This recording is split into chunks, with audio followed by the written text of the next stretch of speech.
Well, good morning. I've had some requests from people to explain absolute sourdough basics. This is really for people who have never baked before. And so what I'm going to do today is outline the entire process of baking a sourdough loaf, the equipment you need, and everything in the process from start to finish.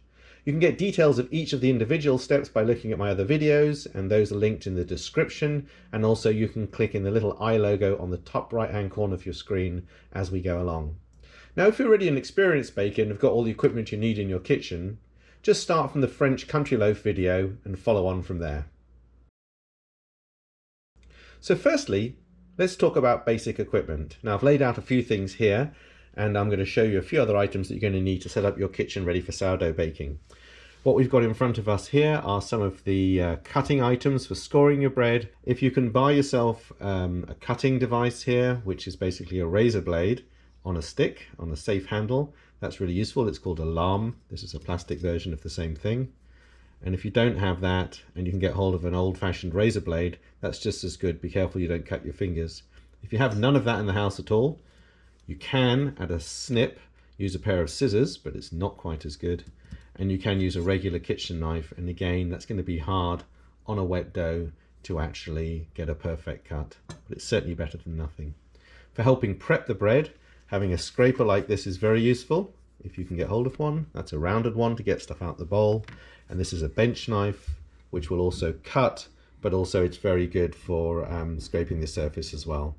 You can in fact use just an old, small, very thin chopping board, and you can use that to scrape the surface to get the bread. Not ideal, but improvisation is key.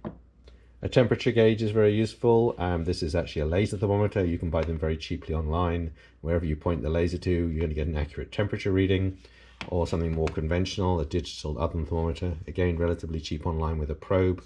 This one actually takes about 4 probes, which is quite useful. And that'll give you an idea of your room temperature as well as your oven temperature if you need it. You're also going to need some sort of basket to rise your bread in. These are called bannetons in baking. Here's a nice one, which is a wicker basket, gives a nice pattern because of the rings on it. You can also get lined ones like this, which is just a basic basket with a baker's cloth liner, and that'll give you a very nice rise with a more smooth inside to your bread. They come in all sorts of different shapes. There's an oval one. There's a bigger one with the lining taken out, so you get a nice pattern on it. And clearly you can get bigger ones as well, which will work just as well. If you don't have a basket or a banneton, you can actually improvise and make your own. And what you can do is take a colander or a sieve like this here. It's a sieve, line it with some kitchen towel or a cotton dishcloth, and that will allow you to rise the bread just as successfully if you can't get your hands on a banneton quickly enough for your baking. And you're going to line this with a coating of flour, and hopefully rice flour as well, in the same way that you would line the inside of this to stop the dough from sticking to it. Another really important bit of equipment that you're going to need is going to be something to help steam the bread for the first 20 minutes of the bake.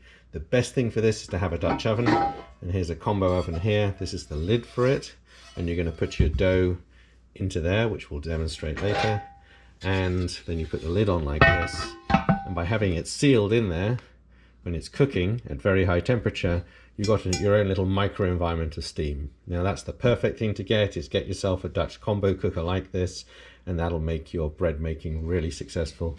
If you can't get your hands on one of those quickly enough, you can steam your oven, which you can do by taking a tray, a baking tray like this, putting some dish towels into it and pouring water on it all the way over, boiling water, and that will produce steam in your oven for the first 20 minutes. Pretty successful. You can achieve pretty much the same effect by an old pan. This is a cast iron pan, and these are lava rocks from a barbecue. They work just as well, just to hold the water in and to steam an oven, which works quite well. This way of steaming your oven is very useful as well with the lava rocks or with the saturated tea towels if you're going to be cooking in a baking tin like this instead of cooking inside the Dutch oven. Another piece of equipment you're going to find very useful is a digital scale, because it's really useful to measure everything accurately when making sourdough bread rather than guesswork, and certainly not using cups, which is very hard for beginners to get right. So digital scale, something that you buy online. There's a sort of collection of them here. Quite a few well-loved scales in this kitchen, and any of these will work just fine to give you a really accurate bake.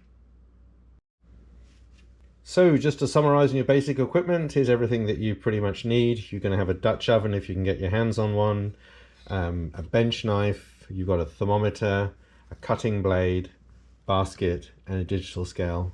And if you've got all of that stuff together, we're pretty much ready to bake. So let's start talking next about the basic process. So let's talk about the timing that you need to get from starter to a loaf of bread. This process is called the baker's schedule. So the first thing you're going to have is your starter that you've been gifted. And what you're going to do is you're going to turn it into a mother. And that process is going to take you, say, 12 to 24 hours. Now from here, what you're going to do is you're going to make something called the build. And that build is going to take about 4 hours to get ready. And to do that, you're going to add some flour and some water to it, and some of your mother starter. So after 4 hours, your build is ready to add all the ingredients you need to make bread. So this is going to make your dough. And what you're going to do is you're going to add flour and water and salt and that build to it. And that process now is going to take another 3 hours of folding, and that's called bulk fermentation.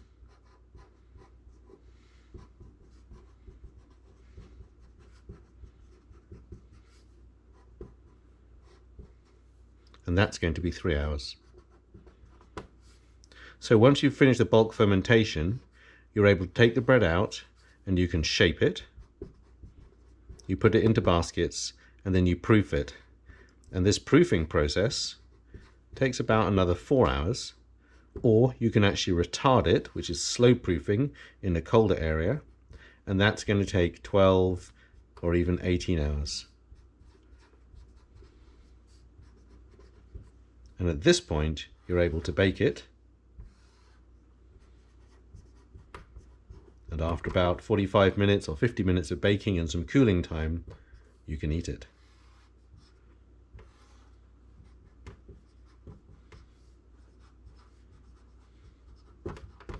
So this whole process, if you look at this, is going to take something in the region of about 24 hours for this section and about 24 hours for this section.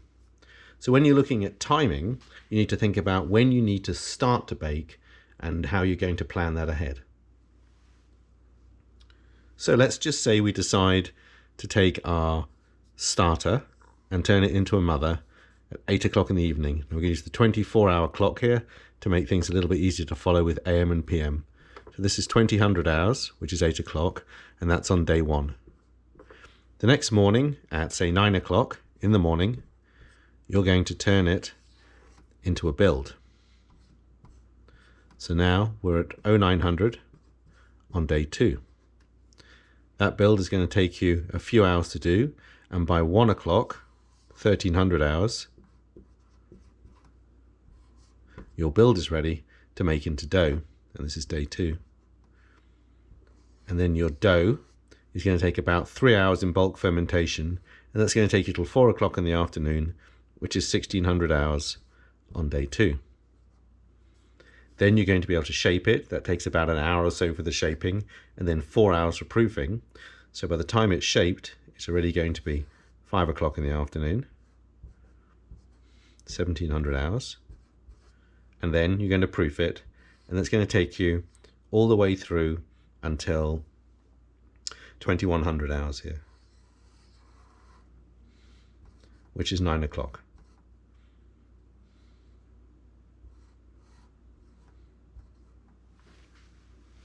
Then you're going to decide whether you're going to bake it or whether you're going to retard it. Now, if you retard it, you can get up the next morning at, say, 8 o'clock in the morning.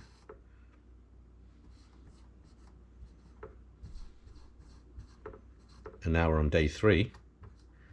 And you can cook your bread, and you'll be eating it at about 9 o'clock, or maybe a little bit later in the morning on day 3. So you started here at about 8 o'clock in the evening on day 1, and you're not actually eating your bread until day 3 at 9 o'clock in the morning. Now you can speed up this area here by not retarding it, by cooking it faster, but that would mean, if you look carefully, so we can do that for about 10:30 in the evening, 20 to 30 hours on day 2 is the fastest that you're going to be able to do that. So that gives you some idea of the baker's schedule. Now I've put this in as a PDF if you look at the descriptions, and you can look at a version of this to give you some idea of how to plan your baking. And what you want to do really is to start with your starter, make it into a mother, and at this point this is going to be the same for all future bakes. So if you start with your mother at 9 o'clock in the morning, you can have bread to eat by about 10 in the evening, or more likely 24 hours later you're going to be eating bread at 9 o'clock in the morning the next day. Right, so we're now ready for the bread making process. So the first thing you've hopefully got is being given a gifted starter by somebody, and this is a little jar of starter from somebody else's collection, and it's about 200 grams or so. And what you need to do is take this gifted starter and build it into a mother.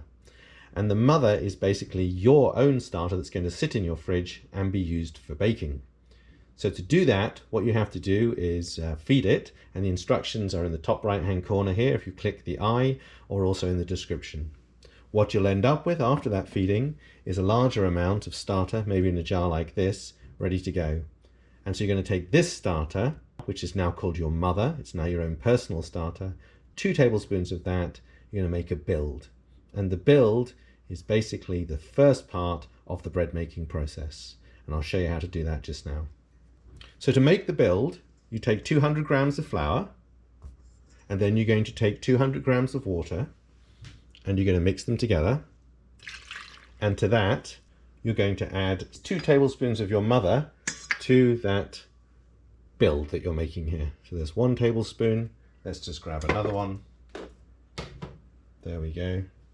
And so your mother here is used to make the build, and the build is going to make the bread. So what we do now is we stir all of this up, and then we leave it for 4 hours at room temperature, and then we're ready to start getting the dough together for making our bread.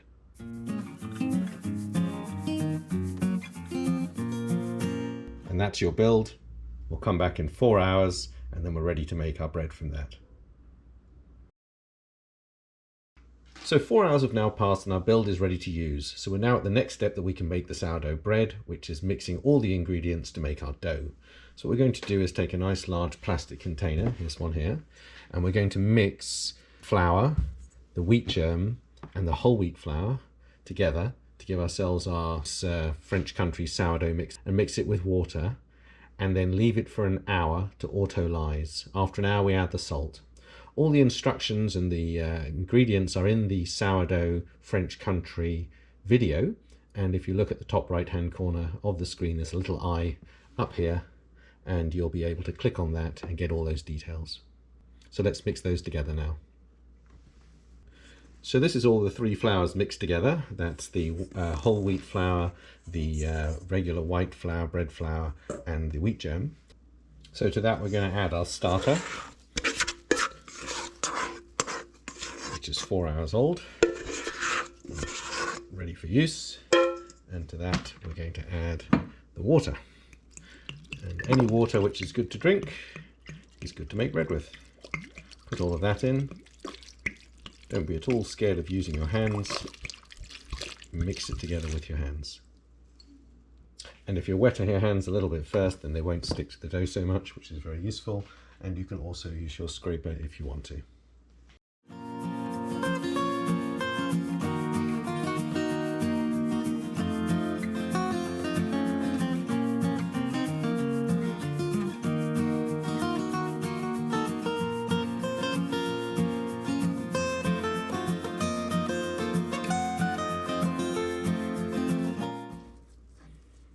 Looks good. So let's leave that for an hour now to auto-lyse with a cover on it.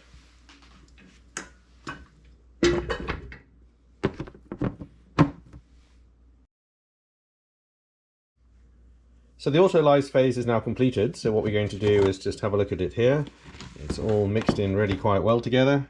And what we're going to do now is add a tablespoon of salt, and to that we add a tablespoon of water just to dissolve the salt. Mix it in with our hands. Again, don't be scared of using your hands. You put a little bit of water on your hands, just like this, and you find that when you use your hands, it doesn't stick at all to your hands, which is very helpful. Now we're just going to turn it over a few times like this. Make sure the salt's well mixed in. Get all the bits together and make some folds. Now we're going to repeat those folds every 30 minutes for the next 3 hours for a total of 6 folds, and then we're going to be able to shape and score the bread. So let's get the folding done and come back and shape and score a little bit later.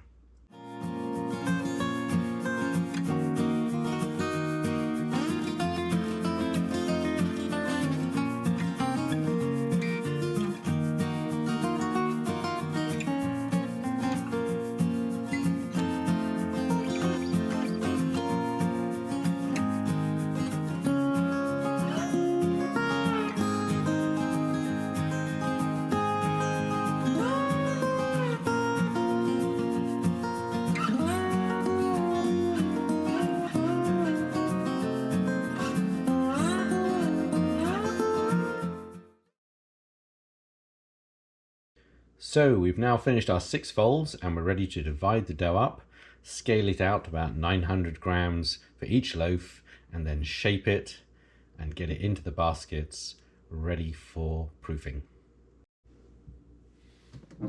So we're going to take the bread out, get it out on the counter and divide it into 2 equal portions. So take your bench knife and divide it into 2. Slightly wet hands helps. Now put a little bit of moisture onto the scale as well, and that says about 940 grams. Let's have a look at this one. That says 915, 935, and so we've divided it equally and we're ready to go. So first what we need to do is get a little bit of flour to dust our counter down with. Let's get one of these out of the way here. We don't really need that. Just dust the top of the dough, a little bit on the counter, not too much, and then take the dough and flip it over. What we want to do now is just stretch it out, get it into a sort of square shape here, ready to go. I'm going to fold it over here. Not too much flour on here because it needs to stick a little bit to bring it over. Bring it over the middle there. Bring it over the middle again. Round we go. And there, that's its first preliminary shape. Now we can do that with our hands. When the dough is very wet, it's also good to use the bench knife to do that. You can just scrape it like this. The other thing to do is get the flour off the counter and just bring it across the counter like this each time, just to stretch the surface. A little bit of flour in your hands helps a little bit, not too much. You just don't want it to stick. And there it is. That's good for the first shape. Just make sure that it's really tight, good to go. Don't get your hands too sticky on the top there. A little bit of flour on the top, and then we're good to go. There we go.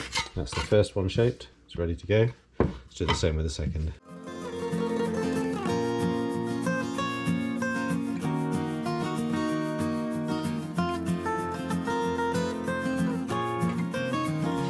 And that's your first shape. So now we're going to leave it on the counter here, just like this, both these first shapes, for about 20 minutes or so to relax. Come back and do the final shape. Any little bubbles on it like this, just pinch them out, and then we're good to go. Come back in 20 minutes. So the dough's now rested for about 20 minutes. You can see they've merged together slightly, but that's not a problem at all. We're just going to separate them out, and then we need to do a final shape on them. So a little bit of dusting flour again, a little bit of flour on the top, not too much. Pick up one of them, put it over here, get the other one out of the way. There we go. And what you want to do here, if you're going to do a long oval banneton and to make a regular shaped bread, like what's called a batard, a regular torpedo shaped bread, you make it into a square like this. Okay. And then what we're going to do is just bring it over here, bring it all the way over, and just remember you don't want to put too much flour on here because these surfaces need to stick, the bread surfaces. And here we go again. We'll do the same again there. Bring it over the middle here. Bring it over. Now sometimes it's good just to give a little bit of a push here. like that. Do the same again. And then we've got a more oval shape. Just leave that here for just a second. The other one I'm going to turn into a round. So a little bit of flour on the top. Turn it over. Stretch it out a little bit here. Same again. Flip it over. Not too much flour on this surface because we want it to stick. Don't worry about the bubbles. Bring it over. Bring it over again. Over the middle. And then stitch it over the same way. Now this time we're going to turn it into more of a round shape. So we're going to bring it over the middle here. Over the same here, and now we're just going to shape it a little bit more round there, get a nice tight skin on the surface of it. We can use our bench knife as well, get it in there, just a little light dusting of flour, and we're ready to go. So we've got one nice oval shape here, and the other one is going to be a round shape, which is this one. A little bit of flour on the surface just to stop it from sticking at the very end there. So this one you can see has a bit of a seam in it just under here, and this one is totally round. Now what we're going to do is take our two baskets. Here's a round basket that we're going to use for our round loaf, and a longer shape for the other one. Now if you don't have any bannetons, any baskets, you can of course use a colander for that, and that would be a sieve like this. Put some dish towel into it, cotton dish towel, and that'll work just as well. What we need to do now is make some dusting flour for this. We're going to add equal amounts of wheat flour and the same amount of rice flour. Mix them up together, and the rice flour helps absorb a bit of water, and in the cooking stage it doesn't burn as much as the wheat flour, so it's a good combination. 50-50 rice and wheat. And here we just nicely dust your baskets, light dusting there. Do the same here with the round one. Make sure it's got good dusting layer on it there. And if you're going to use your colander, if you're going to use a colander like this with a cotton towel in it, you just dust it in exactly the same way. So these are ready for putting in the baskets now. So we just make sure the baskets are well dusted, and the round one's going to go in. Grab it with your bench knife, get it over the top, into the basket carefully, and then what you want to do is get the other one in as well. Bring it into the basket, into the middle of the basket carefully there. And with this one, what we're going to do is just stitch it into the middle, and that's going to give us a nice tight skin on it there. Okay.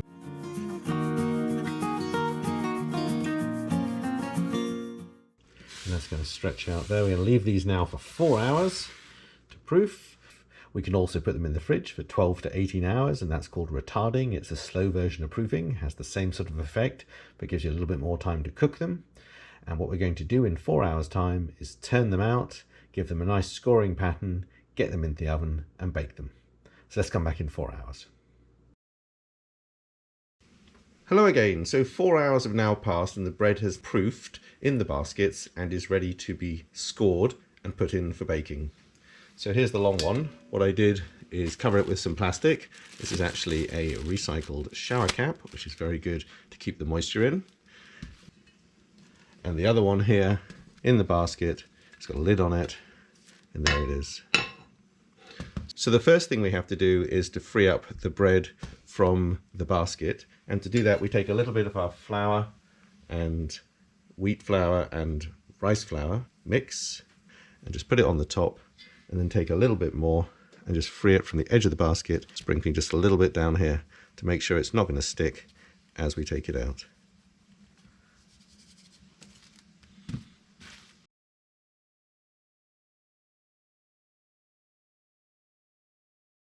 And if you don't have a Dutch oven with a lid, a combo cooker that has a lid that's like a frying pan, but just a regular large pot like this, what you can do is get it ready. You want to get it very, very hot. This one hasn't been heated. And then you're going to take some baking parchment paper and put it inside. So it's creased up, ready to go. And then what you're going to do is load up your dough onto this side with the scored side up, and then you're going to pick it up and drop it into this pot. Now I'm not going to do that today because my pot actually works the other way around. I'm going to be loading up the bread onto this side. So let's go ahead and do that.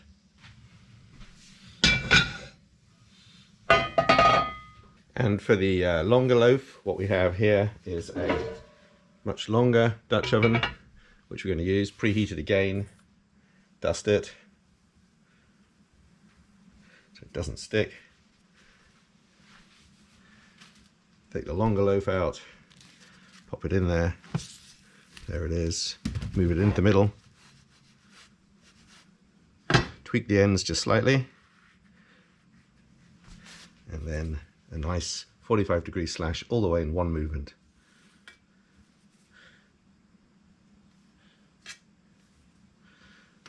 That's ready to go in. Lid on, very hot, and into the oven. So 20 minutes is now up, so all you need to do is get the bread out and put it onto the baking stone and cook it for another 25 minutes.